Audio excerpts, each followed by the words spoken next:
Yes, over the weekend we all learned the horrible, sad truth that Alex Kurtzman has been renewed, his contract renewed to continue desecrating the corpse that is Star Trek. But the question remains, why?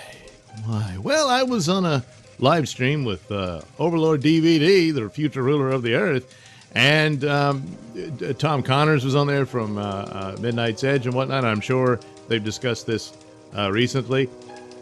But the one thing that appears to be the bloody fingerprint on, again, the corpse that was Star Trek, appears to be this deal with Playmates Toys. It's something I didn't even know about. They announced it right before my birthday. So anyway, Playmate Toys boldly returns to the Star Trek universe. Playmates Toys Viacom CBS consumer products today, well, back then anyway, announced that Viacom CBS has awarded the global toy company with the licensing rights for action figures, vehicles, and ships, role play, and other toy categories for all Star Trek properties. Playmates will launch its new Star Trek toy line in 2022, following Star Trek's entry into kids' content with the premiere of Star Trek Prodigy. Yeah. The first Star Trek series aimed at younger audiences. Yeah, well, there was another cartoon a long time ago. It was on Saturday mornings, and yeah. Well, anyway, there you go, and they go on and glow about all the great Star Trek shows that they produced. Star Trek Dysentery, Star Trek, well, you know, oddly enough, I don't like the show, but it's probably the best thing they've produced. That tells you something. And Star Trek Last Jedi, I mean Picard, and apparently I guess Section 31 will actually happen. I don't know. So, and they go on about, oh boy, we can't wait, and you know, watch Star Trek on PP, you know, which is interesting because Star Trek Prodigy is a Nickelodeon deal. It will be on Nickelodeon, but apparently it will now premiere first on PP. That's Paramount Plus, but I call it PP. Yeah, whatever happened to CBS All Access? Yeah. Star Trek was such a great success that it burned it out, I guess, you know, because it was the flagship show. It was going to set sail and help CBS All Access dominate in the streaming wars. No, didn't happen. So anyway, so there you go. You're going to get some toys from Playmates. Now, the deal here is that this means that Playmates paid for the license rights to be able to make toys based on these Star Trek properties. So, well, gee, I wonder who finagled that deal. And you have to conclude that somehow, some way, Alex Kurtzman is receiving credit for having done that, because Paramount is in desperate need of cash. They recently once again announced for Star Trek 4, it's back on, you know, after dying several times. There was the original Star Trek 4. They made a big deal about having a first female director and all that stuff, and it died. Chris, and that might have been the second run. I'm kind of blurring, but whatever the deal was to follow up Star Trek Beyond with this new film. But then they ran out of cash. Their Chinese investors said, "This is crap. We're pulling all the money out." And they're like, "Oh crap! Oh no!" So they had to search elsewhere. But the problem was, in order to try to get the movie going in hopes they could have another win to draw in investors back, they couldn't afford to pay Chris Pine and Chris Hemsworth what they are currently worth. Especially Hemsworth, who, you know, he's Thor, for God's sakes. So, for the story that was supposed to be this time travel thing, and he meets his father and all that. So, the two actors said, "Yeah, I'm not taking a pay cut." So they couldn't do the movie. So they shopped around for something else. Tarantino was saying, "Yeah, it'd be cool to do a Star Trek movie," and talked about it ad nauseum, and wanted to do an adaptation of the piece of the action episode and all that, and I don't know. But, you know, it went nowhere. And then Noah Hawley apparently wrote it up, and interestingly enough, the apparent complaint about his iteration of Star Trek, which apparently would be completely bereft of the JJ cast and stuff. I think he's going to do something entirely different, perhaps with a whole new crew or whatnot. But anyway, they said, oh, well, his script was too Star Trek-y. Oh, yeah. Apparently that's why Robert Orci got the boot from them, too, because he was too much of a Trek fan. Yeah, which is hard to believe. I mean, he was had script duties on Into Darkness, which was just god-awful. But he was a 9/11 truther, and he wanted to kind of infuse that in there. Think about it. Think about the plot of that movie. You'll figure it out. Anyway, so anyway, that's what I heard, you know.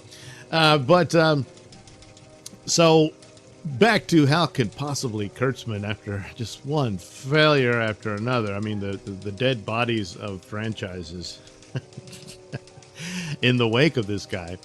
And it's like, nobody fails upward quite as spectacularly as he does. I guess, again, Kathleen Kennedy, but really, Kurtzman, but he does. And the idea is perhaps, and of course, connections with Bad Robot, because, Secret Hideout is really a subsidiary of that, and Abrams' power is still there. And somewhere along those lines, and this Playmates deal comes in. I don't know what you had to promise them. Hopefully they promise them, oh, don't worry, Kurtzman's not really going to be running Star Trek. They're going to hire this guy who really knows it. That would be the best outcome, but, just really don't know yet. But, yeah, Playmates could be the cash infusion that they needed to do this. But somehow they found, apparently, $150 million to pay off Kurtzman. Now, granted, is it all cash? Probably not. Is it more? Maybe he's been paying him off with stock options in the company and stuff, so he has more sway because of that. But so it's probably not all cash and that sort of thing.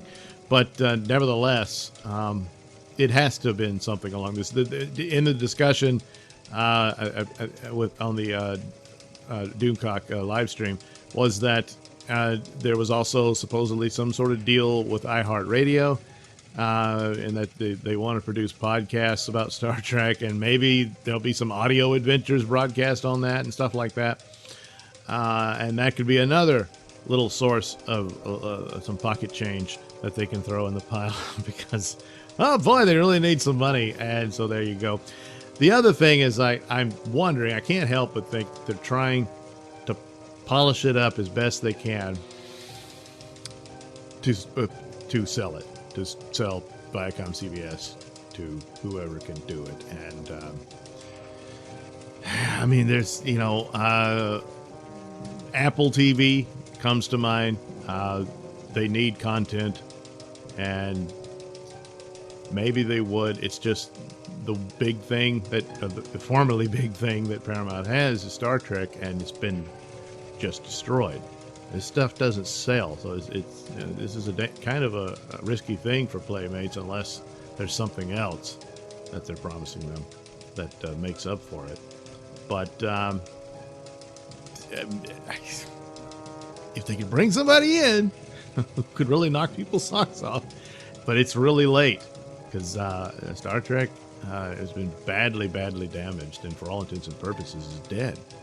And so if they could, and that could interest someone to say, all right, we'll take this, and then we'll bring in our own guys to deal with it, because I imagine Apple would also have to buy out Kurtzman's contract. But there again, he's done this deal, and if that's the reach of Bad Robot, I don't know. Of course, Bad Robot snubbed Apple TV. They were offering them to come in, and they chose Warner Brothers. And the reason being is that Apple just doesn't have any franchises or assets, intellectual properties there for them to exploit and destroy. So now their hooks are in DC. So yeah, we'll see where that goes. But that was basically the deal, because they don't have any ideas of their own, not really. And so that's that. So, yeah, in conclusion, it appears Playmates, one of other things, if this iHeartRadio thing deal is true and that sort of thing, is the little bit of cash that Kurtzman apparently was able to finagle. And Paramount said, all right. Now, plus apparently he's really good buddies with George Cheeks, the CEO of CBS. And he knew which cheek to kiss. Yeah. So, there's that. So, anyway, perhaps that clears up some of the mystery. Thanks for watching and listening. Say, while you're still here, why not like and subscribe and share with your many friends? Yes. Also, check out my mini stores in the link description below. Yes, where you can get t-shirts, hats, mugs, all those goodies with my artwork on them. Oh, yeah. And head over to indieplanet.com and pick up a copy of my comic book, Night Night. Oh, yeah.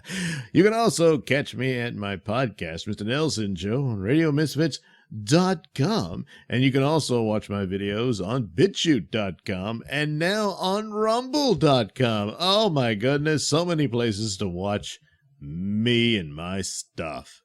Oh, yeah. And if that's not enough for you, well, you can follow me on many social media platforms and say hi to your old pal, Mr. Nailsin.